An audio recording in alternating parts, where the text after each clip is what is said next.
यमनोभीष्टं स्थापितं येन भूतले स्वयं रूपकदा मह्यं ददाति स्वपदान्तिकं। नमो ओं विष्णुपादाय कृष्णपृष्ठाय भूतले श्रीमते भक्तिवेदान्तस्वामिनिधि नामिने।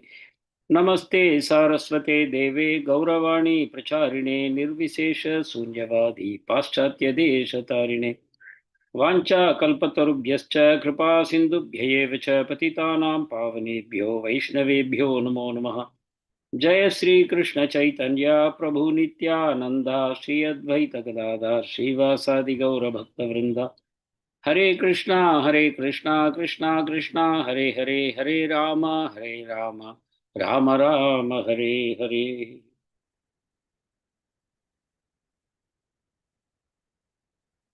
Once again, I beg your pardon for being delayed today. No problem, Prabhu. Hare Krishna, Danvat Pranam, Prabhu. You want me to share the screen? No, Mataji, I have nothing to share. You can share. Yeah, you can go Hare ahead. Krishna. Hare Krishna.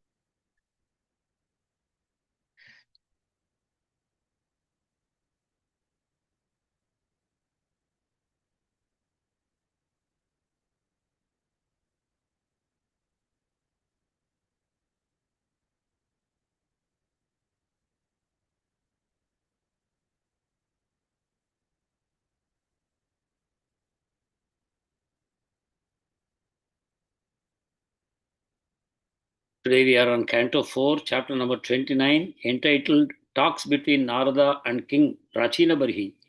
And we are going to read shloka number 66 to 69. Mana eva manushyasya purva rupani shamsati bhavishyatascha bhadram te tataiva na bhavishyataha. Please go ahead. Gopika Mataji, you can read the translation. Prabhuji, we have to read the purport also?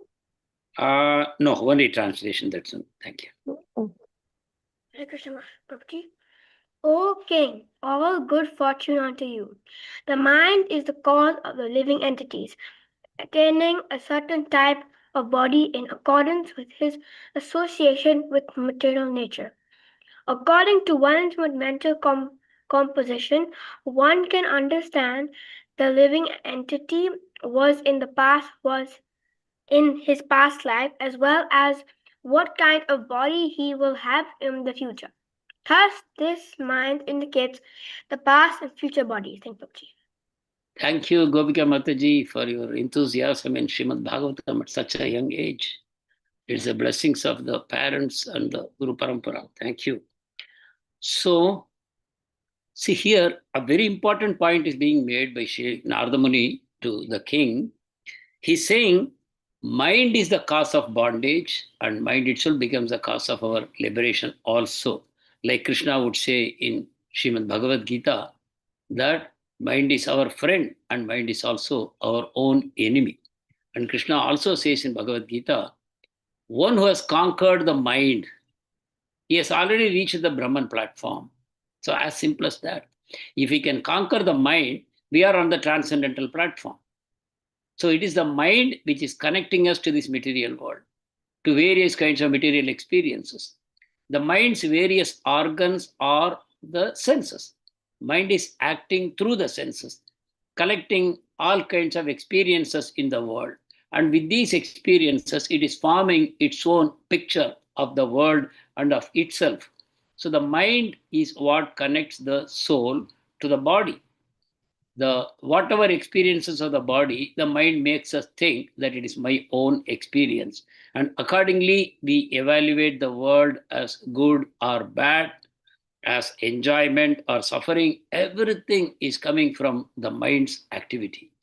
So here, Sri Narada Muni is alerting the king that it is because of the body that we get so many bodies. The mind is the cause of the various bodies, material bodies that we are getting. Because by our mental composition, we can understand what we were in our previous life. See, this is another very interesting point that Srila Prabhupada used to make in many of his lectures, that we have also seen in the pictures, in Bhagavad Gita, half picture, one half picture of a human being which is gorging on undesirable food, and the other half is a pig is just gorging on stool. Similarly, someone who is eating so much of non-vegetarian food, the next birth they become a tiger because they are so much like to eat flesh. Someone who is always happy sleeping, the other half shows that person becomes a polar bear or something, a bear which sleeps 6 months in a year. So one thing is, by our inclination in this lifetime, we can tell what our inclination was in our previous lifetime, what kind of a life we had in the past life. By our own natural proclivities, by our inclinations, we can tell what kind of a personality we had. Similarly, what kind of a mentality we develop in this lifetime is a predictor of our future lifetimes. We can predict what I will become by the kind of mindset I am developing. So, see, this is a junction. Human form of life is a kind of a junction where you have the freedom. You can use your willpower to decide from where I have come and where I want to go. So we are at a crossroad. That's why human form of life is considered so very special. That it is only in the human form of life that you have the freedom of choice. Conditioning is very much there. All of us are a product of our past conditioning.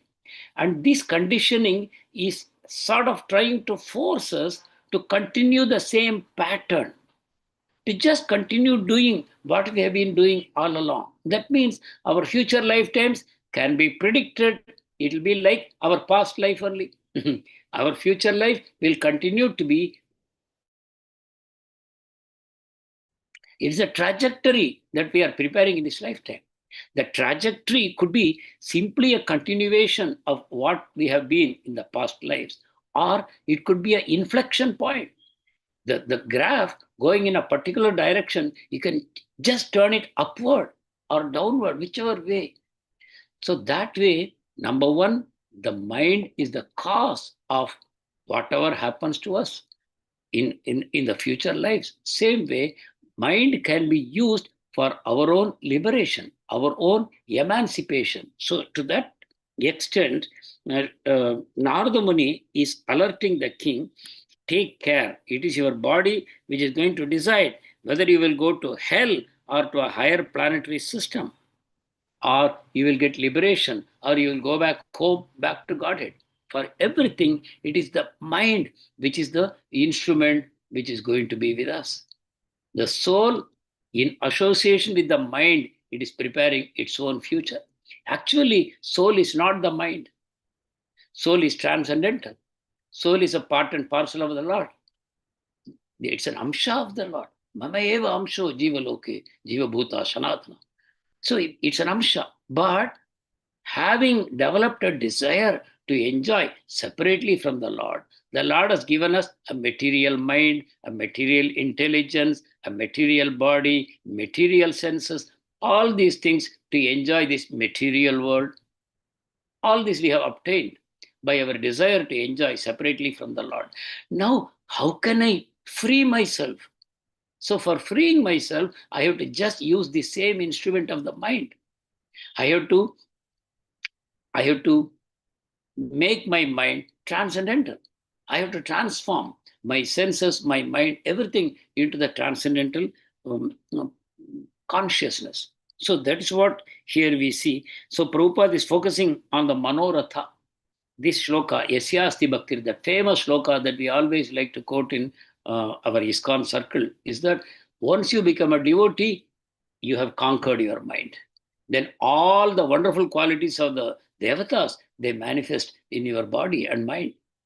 But if you have not done that, if you have not become a devotee of Krishna, then your life is simply a continuation. It's manorathena saditavato bahi. You are riding on the chariot of your mind. So there is the good qualities also, the apparent good qualities are not really good qualities. The good qualities really manifest only when we become a devotee of the Lord. So there is an important message of this shloka. And we have come through such an amazing story of Puranjana, where so many beautiful similes and metaphors are used to make us understand clearly the soul is different from the body. Even though the soul tends to identify itself with the body, but definitely the soul is very much different from the body. That is the understanding through this story that Narada Muni has given to Prachina Barhi, and now he is summarizing.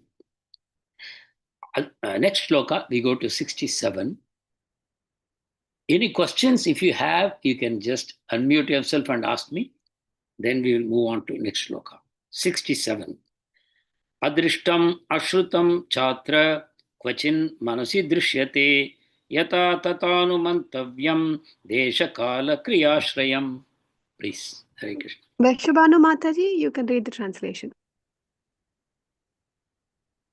Mataji, Hare Krishna, Dandavat Pranam. Sometimes in a dream, we see something never experienced or heard of in this life.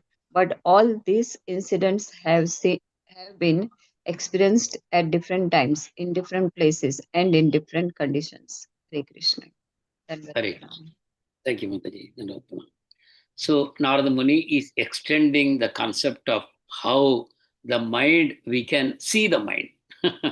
We can see the mind through our three states of consciousness. We have three states of consciousness. Can anyone name them? Hare Krishna. Hare Krishna Prabhuji, Swapna, Jagrata, Yes. And Nitra, Sushupti. Sushumna. Sushupti. Yeah. Swapna is in the dreaming state. You have dreams. Those dreams are the Swapna stage.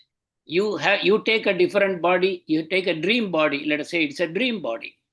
Your body is actually lying on the bed comfortably, but you have taken a dream body and you are having various kinds of experiences. So that is Swapna stage. Then Jagrata. Jagrata means right now we are awake, we are having this body. We are having a Jagrata body. And through this body, through the mind, we are experiencing many things of this material world. So there is a dream world and there is this alert world when we think we are awake and we are having so many experiences. And then there is a third stage, which is called Sushupti. Sushupti stage, which is a deep sleep stage when you don't even have dreams. But your consciousness is still there, mind you. That means your mind is never sleeping. It is awake. The mind is used by the soul in Jagrata and Swapna stage. But in the deep sleep stage, the soul simply absorbs itself in the super soul. There is no dream, but the soul is alert and fully relaxed. It is not having any experiences. It's having only the experience of Satchitananda in the Sushupti stage, right? So these three stages are an indication that we are not neither the material body nor the dream body. The soul is what is the constant in all the three states. The soul is a constant in all the three states. In the Jagrata stage and in the Swapna stage, the mind is also active. Mind is also active. But the mind transforms in the dream stage into a dream mind. The waking stage mind is not available to you. Had it been available, you will become aware that actually I am dreaming. What is this? The whole situation has changed. It was not like this. You will become alert. So there is a dream mind which is active in your dream. And in the Jagrata stage, the Jagrata mind is active for you. But in the Sushupti stage, the mind is not active at all. It is only the soul. But we all know soul is consciousness. So I can ask one of you to explain the difference between the soul and the mind. What is the difference? In your own words, please try to describe. Hare Krishna. Can I try, Prabhu? Yeah, Yes, Mataji, go ahead. Mataji, go. No, Mataji, no, Mataji, go on, Mataji. Hare Okay. Shilpa Prabhu, Mataji. as per my knowledge, Prabhu, the soul is eternal. Mind can dissolve if desires go away. A soul is a part and parcel of the whole, the Supreme Lord. Mind is born out of desires. Yes. This is what I can say, Prabhu. Hare Krishna. Thank you, Can I Prabhu. Thank you. Hare Krishna. Yes. Other devotees can add. Or Hare Krishna, Prabhuji. yes. Yes, go on, Gopika. Hare Krishna. Mind is the existence of the soul, Prabhuji. Because the soul is existing, that is why the mind is there. Otherwise, there is no separate, existence for the mind, as far as I think, Prabhuji. Because of the soul, mind is existing. Hare Krishna. Thank you. I have heard both of you. Now I have a question to all the participants. To all the participants. In the transcendental world, is there no mind? There is a question. Mind is there, Prabhuji, but it is free from all the Spiritual mind, Prabhuji. Transcendental. It The right is ego in the is there, Shuddha Prabhuji. Sattva mode, transcendent. It has Purified. The mind gone with beyond the the right three modes, Prabhu. The mind with the right intelligence. Satchidananda. So always Gopika in consciousness. Mataji, please. She was trying to tell something in between. Yeah. The mind with the right intelligence, like that's filled with Krishna prema and like not like with material existence and like all the coverings of like materialness. Wonderful. Wonderful. Thank you. So the mind is there in our material consciousness, right? So we say we should get rid of our mind and senses and all these things. And then when we get into the spiritual platform, then we are the soul. The soul has something integral to it. What is integral to the soul?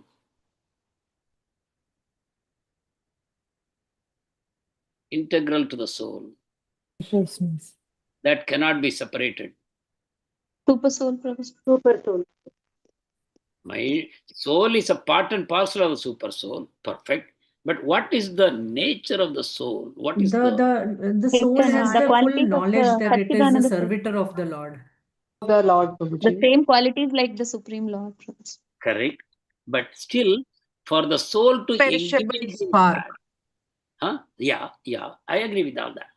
But for the False ego. soul to engage in its original constitutional duties or activities, it needs something. What is that? That I say is integral. The right ego, It- Prabhuji. Ego. Good. It is ego. it is active, Prabhuji. Soul is not, it True is ego. active. Active. How is it active? Hare Krishna, Prabhuji. Soul is always in Satchidananda, in pure goodness. Yeah. And mind is affected with the three modes of nature. And it carries all the punya and papa to the next janma, birth. Agreed. But my question is, if mind is not available to the soul, how does it function? As a servant, Prabhuji, to serve, the nature to serve. True intelligence, Prabhuji. How do you serve without a mind? Intelligence, Prabhuji, intelligence. Cannot serve, Prabhu. Will there be no forgetfulness? We will always be in the jnana of God, so there won't be any forgetfulness. Mind with right The consciousness. mind is a tool to serve for a soul, Prabhu, actually. Mind becomes a tool. The soul recognizes the mind as a tool. Yes. So Without that means, mind, it what cannot is serve. the mediator between the soul and the mind? There is a mediator. In the material world, we have a false ego, which is the mediator. It brings the soul to experience through the mind, the material world, and also to forget its original nature. Correct. So in the spiritual world, there is the mediator is what is integral to the soul. What is that? That is the consciousness. So we have to be able to distinguish between consciousness and mind. Consciousness is integral. Just one moment.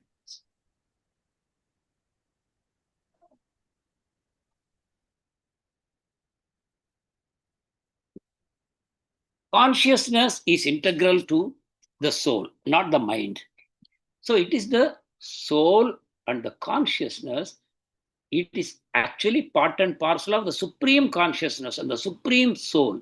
And it is the supreme soul which has expanded into the entire spiritual world.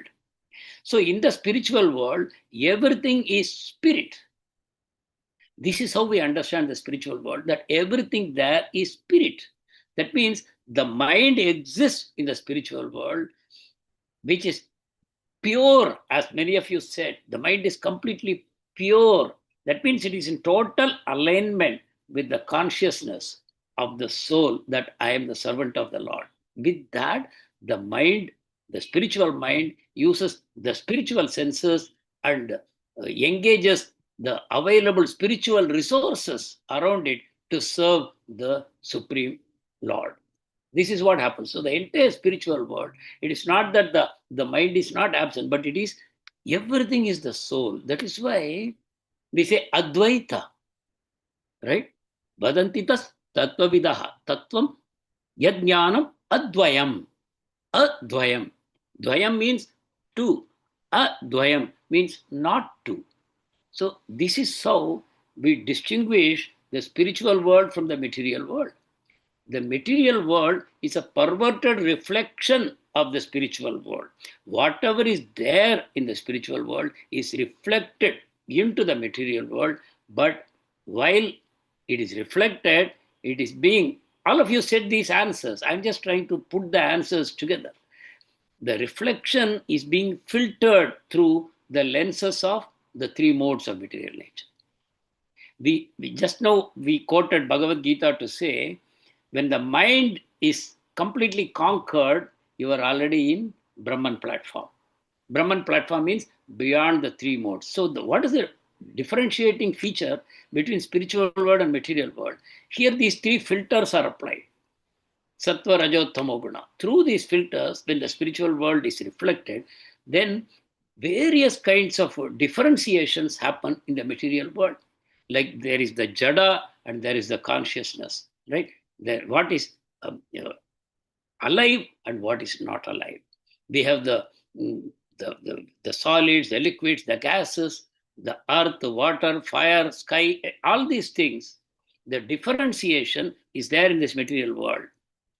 But once you go to the spiritual world, we say everything is consciousness. Chinta, Mani, Prakarasad, Masukalpa, Vriksha. The way Lord Brahma describes the spiritual world, everything is conscious and everything is in the mood of serving.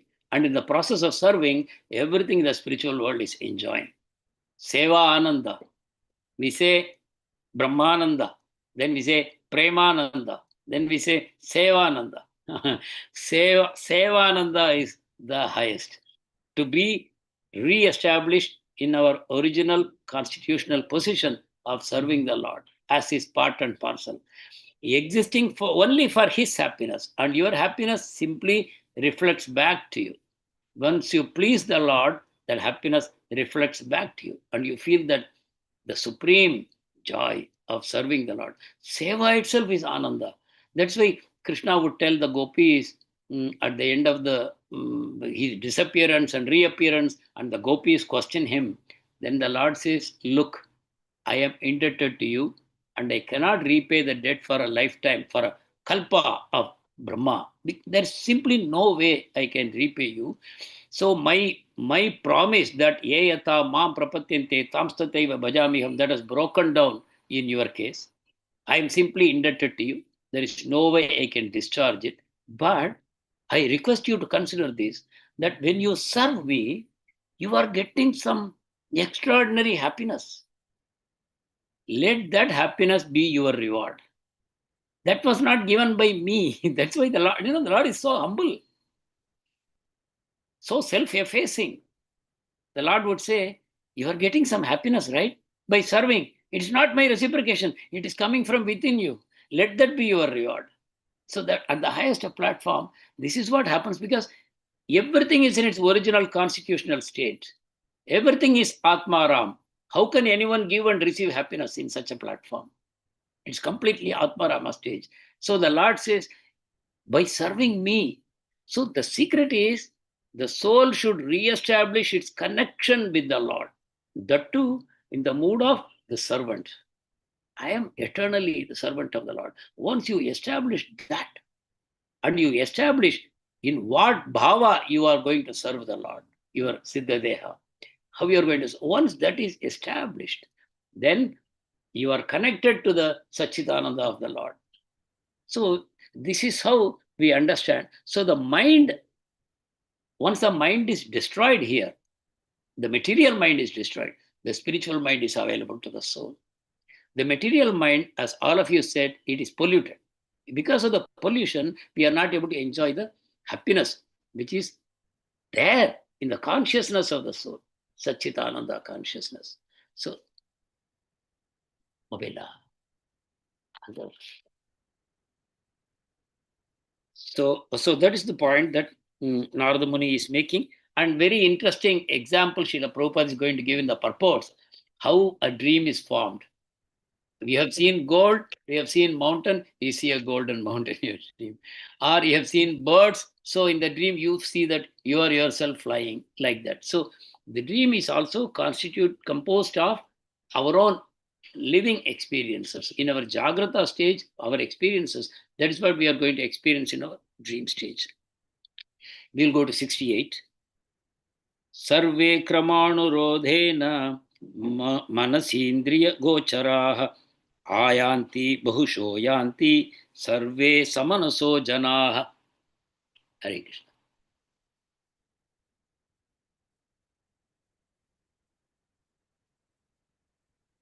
Who is going to read? Mataji, Hare Hey, Krishna. Hare Krishna from Pranams Prabhuji, Dandat Pranams. Translation by Srila Prabhupada, Srila Prabhupada ki Jai. The mind of the living entity continues to exist in various gross bodies, and according to one's desires for sense gratification, the mind records different thoughts. In the mind, these appear together in different combinations. Therefore, these images sometimes appear as things never seen or never heard before. Thank you, Prabhuji. Hare Krishna. Thank you. So here again an explanation is given for extraordinary things that we sometimes see in our dreams. There is no such experience in our living experience. We don't have. But such things happen in our dreams. But that also is composed of our living experiences only, but they are unusual combinations of experiences. So it makes you think, oh, I saw something extraordinary in my dream. But how does it happen? Because the mind has been experiencing through so many bodies. My past life, my life before that, for thousands of lifetimes, all those experiences. Sometimes I may be a dog, sometimes I may be an elephant, sometimes I may be a tiger, or even a tree or a bird. All these experiences are collected in the mind. Just see what amazing instruments the Lord has given us. Even the modern psychology, they say mind means three things. Conscious mind, which is like the tip of the iceberg. The iceberg destroyed the Titanic, the ship that cannot sink. They boasted like that, the ship that cannot sink. But that was sunk by a small iceberg. They just saw a tiny projection over the water of the ocean. The captain thought, hey, just a small piece. I am riding a liner that cannot be broken at all. It has been built so powerfully. Why should I change my course just to avoid this little piece of ice? So he said, I will smash through that ice. So he rode the ship directly into the tip. But what was there? Only the tip was visible. Below the water, there was a mountain of hard ice. A whole mountain was there. And where does the ship stand? In front of a mountain of hard ice. So the ship broke. So because what was visible was only a tiny bit. And our mind is also like that. It is huge, but only that very tip is seen to us in terms of consciousness. What I am aware of at the moment is only a tip. Below that is like a huge cauldron, which is different kinds of liquids are there. They are being churned and they are burning, and some effervescence is coming out. A little bit of the effervescence coming through the narrow neck of that huge cauldron. The cauldron has a narrow neck. Through that, the thoughts are coming out. under that there is a huge churning which is going on. So the mind is very, very huge, very, very powerful. It has a recordings of so many lifetimes within that. All our desires, all our frustrations, all our angers, everything is churning there. Through that, we are getting a little experience. That we say is the conscious mind. It's a tip. Below that is the subconscious mind. Subconscious mind. And below that is the unconscious mind. So the unconscious mind is far bigger. The subconscious mind, which we reach at the time of sleeping, dreaming, etc., that is also big compared to the conscious mind. Conscious mind is very, very small. So to conquer the mind is not that very easy, you see. The mind is so very powerful instrument. So Arjuna, a person like Arjuna, a pure devotee of the Lord and a conqueror of all foes, Sabyasachi, Vijaya, he's Dhananjaya, he's such a powerful personality. But he is admitting to the Lord, don't ask me to control my mind. Ask me to control the raging wind, I will do that. But no, I cannot conquer the mind. So because the mind is so powerful, we don't know what is in our subconscious mind or in our unconscious mind. Through hypnotism, they take you to the level of subconscious mind. And there only the hypnotized person does amazing things. What to speak about unconscious mind, which is the record of so many lifetimes of our existence. So, from those experiences, the mind is throwing up these dreams when we are asleep. So, it is according to one's desires for sense gratification.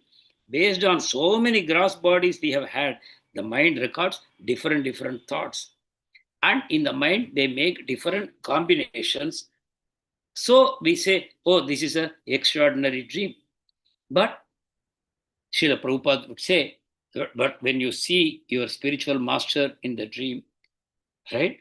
And the spiritual master is talking to you, you are having some exchanges, they are very powerful. They are projected by a higher thing, which is Paramatma.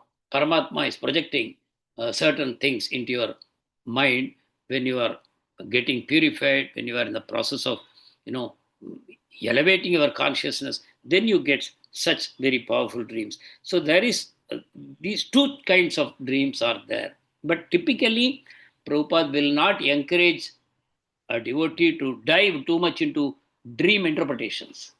What does my dream indicate? I had this dream. What is the result of that? What does it indicate? Prabhupada would not encourage people to go into all these things. Okay, a dream is a dream. A spiritual master appeared, you become very happy about that. Nothing more than that. We don't try to, sometimes a spiritual master may appear in the dream and he may say, contrary to the scriptures, something. I cannot say, oh, my spiritual master has come and told in my dream. So that has to be given more weightage than all the scriptures. Then we will go wrong. So we have to be very careful to be aligned with Guru Sadhu Shastra always. Nothing will justify you to deviate from that. If you deviate, that means your mind is taking you away. That means your material mind is working to take you away. So only to that extent, we should give credence to our mind or to our dreams. The mind is a platform into which all desires come and go, right? Like it's like a cloud. If you say consciousness is like a sky, the clear blue sky, that is consciousness. The clouds that come and go, that is the mind. The thoughts that come and go, this is just the mind. Consciousness is beyond that. Consciousness is temporarily covered by thoughts, which are like clouds. But consciousness can never be covered. It is always existing there. But when you view through our false ego lens, we see our consciousness covered by our thoughts. But when we can go beyond this false ego, then we will be in our original consciousness, and that can never be covered. That is how the distinction is made between the Supreme Lord and the ordinary living entity. The sun appears to be covered, but the sun is never covered. So that is the Guru Mukha Padma Vakya, Chittate Kariya Aikya, Arana Kariha Mane Asha. Narottam Das Thakur is advising Please stick to the instructions of your spiritual master. Not jump simply to the form of the spiritual master. Please be totally surrendered to the instructions of your spiritual master. One should not desire anything else. If the regulative principles ordered by the spiritual master are followed rigidly, the mind will be gradually trained to desire only the service of Krishna, nothing else. This is the perfection of life. So, this is how Narada Muni is explaining how the mind is functioning and how we can go beyond the mind. 69. Sattvaikanishthe manasi bhagavad parshvavartini tamas chandramasi vedam uparajyavabhashate. Hare Krishna. Tate.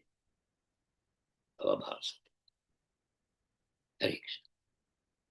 Hare Krishna. Meenakshi Mataji, Hare Krishna. Hare Krishna Mataji, thank you. Translation by Srila Prabhupada. Krishna consciousness means constantly associating with the Supreme Personality of Godhead in such a mental state that the devotee can observe the cosmic manifestation exactly as the Supreme Personality of Godhead does. Such observation is not always possible, but it becomes manifest exactly like the dark planet known as Rahu, which is observed in the presence of the full moon. Hare Krishna. So again, see, Bhagavatam gives extraordinary metaphors. We cannot see anywhere. That really, it sort of challenges you to try and understand the truth as it is. These metaphors give you such a clear picture, like the curtain is moved from your sight and you are able to see what lies beyond. So, Bhagavatam is famous for many things, and one of these things is actually the kind of metaphors that it gives. So, here, just as we explained in the previous shloka, the sky and the cloud, someone who is below the cloud cannot see the sky, and he will think, oh, the sky is covered by the cloud. Someone who is below, like I am watching from the ground, the sky seems to be covered by the clouds. I will say the sky is covered, but actually the sky is not covered. What is covered is my eyes. It is only my vision which is covered. Just like, if you want to cover the whole sky, just you take a small 1 rupee coin. In those days, we used to say 1 paisa coin. Now 1 rupee is less valuable than 1 paisa of those days. With 1 paisa, we could buy many things in those days. Today, with 1 rupee, hardly anything you can buy. We don't even care, we just very carelessly place it somewhere and we never look for it again. That 1 rupee coin, you bring it close to the eye, close one eye, see through the one other eye. With that one small coin, you can cover the whole sky. How large is the sky and how small is this coin? But so easily you can cover the whole sky. Only, what is the only condition? Can you tell me? To cover the whole sky with one single 1 rupee coin, what condition should be fulfilled? One condition. The other eye should The be will shut. of the will of the Lord, Prabhuji. Will The of the other, Lord. It But should in a be very kept practical very way. close, Prabhuji. It should be kept very close to the. Yes, exactly. If you have the coin sufficiently close to your eye, that condition should be met. Otherwise, that 1 rupee coin, it is worth nothing. It can do nothing at all. You have a perspective. When you keep the coin sufficiently away from your eye, you have a perspective. Oh, sky. Oh, this coin. Oh, insignificant. That distance is there. But if the distance disappears, if you bring the coin closer to your eye, at some point of time when it is sufficiently close to the eye, you can't see the sky. You can't see anything. Nothing can be seen. The coin has become all devouring. It devours your entire experience. It covers. So that is how the false ego covers the true ego. The true ego is like the sky. And the false ego is that 1 rupee coin. Gopika is trying. It is simply, this is what is happening to the soul which is part and parcel of the Supreme Lord. How can it be covered? And here, see here in this Translation, you see. Krishna consciousness means constantly associating with the Supreme Personality of Godhead in such a mental state that the devotee can observe the cosmic manifestation exactly as the Supreme Personality of Godhead does. See, this one sentence is enough to indicate to us what is our potential. What is our potential? Our potential is we are part and parcel of the Supreme Lord. As the Supreme Lord sees the cosmic manifestation, in the same way, the soul can also see. Soul can also see. There's no problem. How does it happen? By constant association with the Supreme Lord. You take a small piece of iron, keep rubbing it on a magnet, keep rubbing it. After a little while, the small piece of iron has become a magnet. It has become a magnet. Now, independently, it can attract other iron pieces. All that it has done, it's just an iron piece, but it had the association of that iron and has taken the quality of a magnet. So same way, iron kept in fire. After a little while, the iron becomes red hot like the fire. It has the same burning quality of the fire. Same way, if we have constantly, our mind is associating with the Supreme Lord, then your vision becomes completely purified. It is in complete sync with the vision of the Lord. So here Narada Muni says, such observation is not always possible, but it becomes manifest exactly like the dark planet known as Rahu, which is observed in the presence of the full moon. Can anyone explain this metaphor? Can anyone try to explain this metaphor?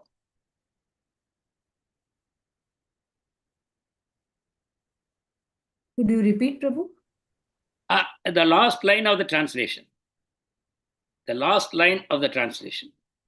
Such observation is not always possible, meaning the way the Supreme Lord sees this cosmic manifestation, in the same way you can also see. But it's not always possible, but sometimes it becomes possible. How? Then this metaphor is given, right? Hare Krishna Prabhuji, during eclipse. Yes, it's referring to the eclipse, correct. Eclipse happens only on a full moon night, correct. Lunar eclipse happens only on a full moon night. So what does Narada Muni explain here? Our false ego covers the true ego that way. Correct. When the moon is swallowed by Rahu, then you see Rahu existing. Other times, when do you see Rahu existing? You don't see Rahu existing. Correct? Even though in the astrological chart, somewhere you see Rahu and Ketu appearing directly opposite to each other. 7th house. Rahu and Ketu, they are always in the 7th house to each other. So, the rest of the time it is not seen at all. You don't experience Rahu. It's called a shadow planet, correct? It's a shadow planet. It keeps moving. Just like other planets are moving, Rahu Ketu is also moving in the reverse direction. But when does it become visible? On a full moon night. When it covers the moon, then you experience that Rahu, the existence of Rahu. Other times, its existence is not known. Similarly, Hare Krishna. Kindly, Yes. can you please explain it, Prabhuji, when the in terms of ego? Hare Krishna, Prabhuji, I could not understand. Yeah, I have not explained it yet. I just explained Rahu, the principle of the concept of Rahu.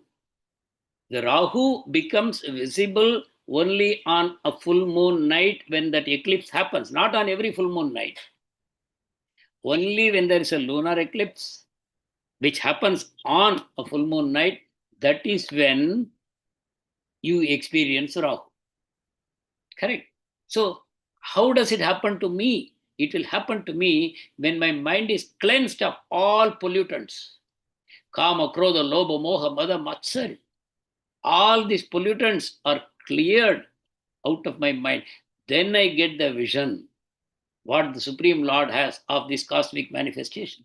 And what is the right vision? When we see, when we see a nectar of instructions, it is explained that Uttamadhikari sees Krishna everywhere. He doesn't preach. Uttamadhikari doesn't preach because how can you preach to Krishna? You see Krishna everywhere. How do you preach? So Uttamadhikari doesn't preach. Madhyamadhikari preaches. But we should not think, oh, Srila Prabhupada was a Madhyamadhikari, right? No. Out of extreme compassion, Uttamadhikari assumes the position of an inferior Madhyamadhikari. He comes down out of love and compassion. He comes down from the Uttama position to preach to the innocent souls, to the fallen souls. He preaches. And then he starts making distinction. At the Uttama stage, this distinction doesn't exist. And that is the vision of the Supreme Lord. That is why we should not think that just like we have certain attraction, affinity for devotees, and we sort of try to move away from non-devotees, all these things. From the vision of Krishna, no, he doesn't make a discrimination like that. He loves all of us equally. When the mother slaps one child and embraces another child, she is giving the same love to both of them. Mother's love is not different.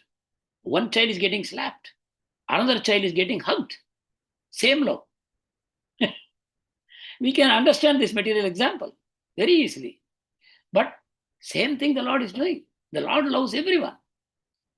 He loves Hiranyakashipu as much as he loves Prahlad. But Hiranyakashipu chest he tears open. Tava kara kamala varena kamadbhuta shringam dhalita Hiranyakashipu tanu bhringam. He breaks open the chest of the demon and pulls out his heart and throws it away. But that is love. So how do we want to receive the Lord's love? That is our choice. How do we want to receive Lord's love? Lord's love is always available to us. It is always available to us. But when we become more favorably inclined, anukulyena Krishna anushilanam, when we always serve the Supreme Lord, having no expectations, with a favorable attitude, if you serve the Lord, then you will experience the embrace of the Lord. Like Prahlad. Prahlad, when he was thrown from the mountain peak, he held his arms like this across his chest.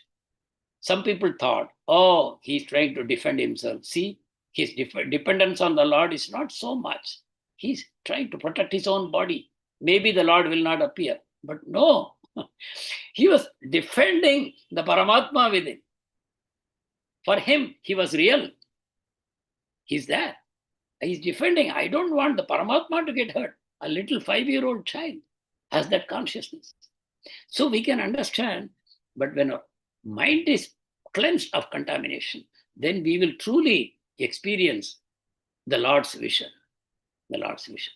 That is why a pure devotee is not different from the Lord. And the pure devotee, the Lord considers aham bhakta paradino. The Lord says, I am the property of my devotees. I am simply the property of my devotees. So that's what the Lord declares. So I think I have surpassed my time. Thank you very much. Whatever little I had, I have spoken to you. Maybe for another 5 minutes, if you have any questions, we can discuss that. Hare Krishna. Hare Krishna. Sumangala Mataji, you can ask a question. And then Hare Krishna.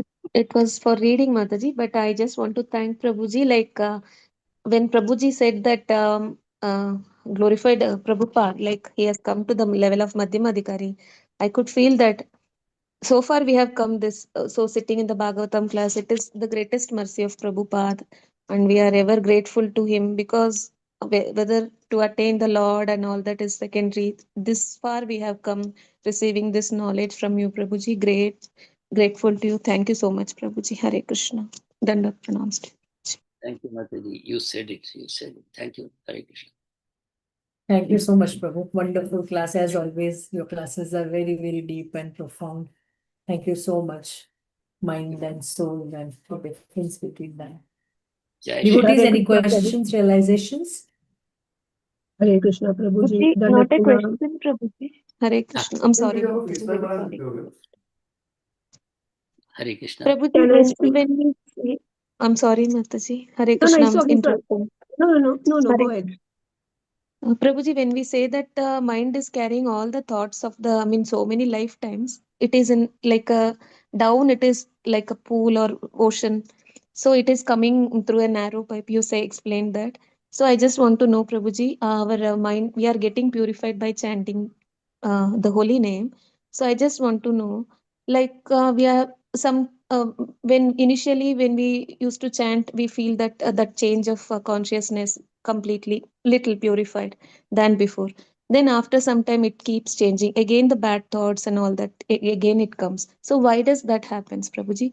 So what is that like purification? When will that complete purification is happening? So I'm not able to understand. Guide me, Prabhuji. This means that you have progressed a lot. You are now taking the position of an observer, which is extraordinary. This is Prabhupada's gift to all of us. This gift of Srila Prabhupada is our special property. We should always hold on to it. We should be an observer of ourselves. I'm not the false ego. I'm not the body or the mind. I observe. Okay. And by observing, you are creating a distance between the mind and the body. See, there is one beautiful Tirupavai. Many of you don't know Tamil. So, see, Tirupavai, Chitranjirgalai Vandunai Sevithu, one Patra Amariyadiye Potum, that ends with Matrainam Kamangal Matrailo Rimbavai. The Andal, who is an incarnation of the Supreme Goddess, she is praying in the mood of an ordinary human being. I have other desires. My only desire is that I want to serve you always. But unfortunately, I recognize there are other desires in my mind. My only prayer to you, my Lord, is please transform all those desires into love for you. Please convert that kama into prema. I have so many other desires which are not exactly in the mood of serving you. They are in the mood of serving myself. But all that karma, please don't fulfill. Please don't fulfill. I have this desire.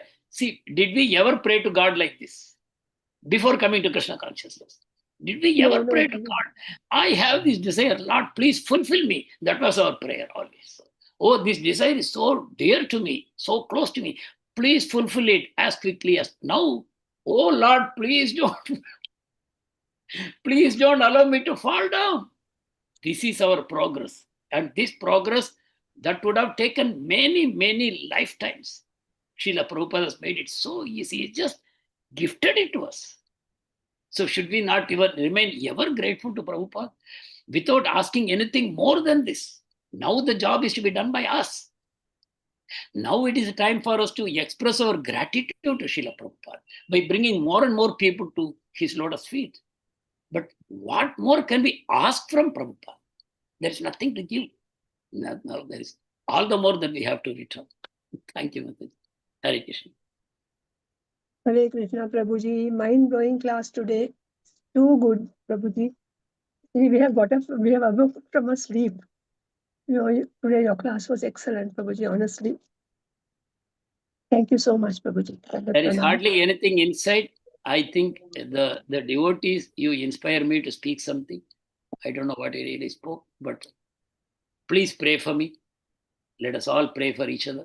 That is the only way we will make progress. Hare Krishna. Hare Krishna, Dandavat Pranam Prabhu. Vansha kalpatarubhyascha Krishna. kripa sindhubhya eva cha patitanam Pavanebhyo Vaishnavebhyo Namo Ananda Lakoti Krishna Vaishnavim Ki Jai Jai Srila Srila Prabhupada Prabhupada ki Granthraj Srimad Bhagavatam Ki Jai. All glories to Thank you Thank so you, much, Prabhuji. Hare Pranam. Krishna. Hare Krishna Prabhuji, Dandavat Pranam. Thank you, Prabhuji. Hare Hare Krishna, everyone. Thank you, Mataji. Pranams, Prabhuji. Thank you, Hare Krishna, Mataji. Aishwarya Mataji. I'll end the meeting now, Mataji. Hare Krishna.